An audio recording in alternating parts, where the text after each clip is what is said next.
اسم این مرد جردن بلفورته. کارش از زمین خاکی‌های وال استریت شروع میکنه و کم کم خودش رو میکشی بالا. یه شرکت بزرگ واسه خودش راه اندازی میکنه، اما نه برای معامله‌گری، برای غالب کردن سهام‌های یه پنی به مردم بیچاره. یه چیزی تو مایه‌های شت کوین الان.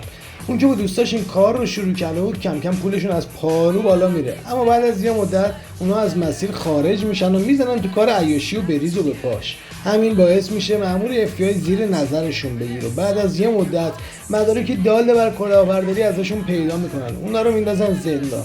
اگه تریدری این فیلم رو حتما ببین.